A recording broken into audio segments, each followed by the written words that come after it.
dadka maalka ah ee halabuurka badan ee jecel inuu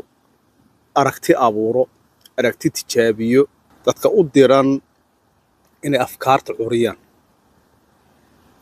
dadka ka mid tahay waxaad iska ilaalinaysaa oo ka fogaanaysaa dadka niyad jabiya waxa mada qaban karayo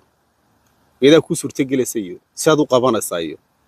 macquulba ma ahe maba dhici kartaba ma dadka taban dadka sidaa taban u fikira beriba waxaas anigoo shaqo ku cusub ayaa qofku markuu shaqo ku cusub yahay waxaa muhiim ah in la siiyo hagis iyo tilmaamid siduu shaqada u qabanayo siduu uga soo bixi karo waxa ka dhiman waxaa dhici karta qofkan waxan uu soo bartay u baahan in la tilmaamo la hago si shaqada ugu fiicnaado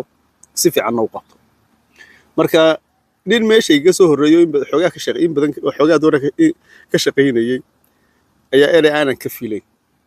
igu yiri wuxuu yiri inaga daxba kuma fiicnide maxaan ku fiicana meesha waan ku cusubay waxaan u baahnaa waxaan kala barto in la dadna aan sal dhigto ninkaas ereyga igu yiri in badan baan xasuusan jiray waayo waxaan joogay xilli aan u baahnaa in la yahago oo la tilmaamo oo wax la igu kordhiyo oo deel albaabkan ka soo galay hore u soo soco qofka kalena waxa weeyaan dad ba yani qofka annaaniga ah ee guusha isla jecel wanaag isla jecel dadnimada yani wax walba isla jecel qofka noocaas oo kala ah qofka waxay isla dhim mudanayaan qofka muhanniga ah dadka wuxuu haneeya dadka wanaag la jecel dadka yani wax ku tara afkaar ku caawiya marka labada qofna way isla dhim mutaan marka haddaad qofka tahay wanaad uga feejignaato ama inaad rafiiq la noqoto dadka qofka annaaniga ah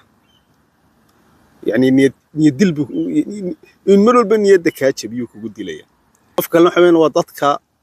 aan dadka ixtiraamin waxaa ka mid ah dadka aadka u kaftanka xun kaftanka niyad garaaca ah aadka u qariban ee aan fiicnayn dadkan waxay yiraahdaan kaftanka lagu dhameystaa kaftanku waxa weeyaan waa kaftanada qaar ma fiicna sayimka aan arko madax dhaqameed badan oo meelaha xafladaha waxaas kaftan maaha nin waxda reer dhan fadeexadaynaya reer buu fadeexadaynaya markaas kaftan laga dhigaya midka la ka jawaabaya anaga hadaan reebel lahay reer hebel afkooda kuma hadli kartid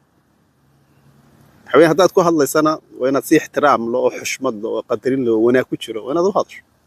laakiin si inaad noqoto qof caytamaya marka ixtiraamku waa hu qofku markaan dadka ixtiraamin oo dadka aanu u muujin respectiga ay mudan yihiin ma qof loola socon karo qof loola jaali karo ma aad baan idin salaamaya assalaamu calaykum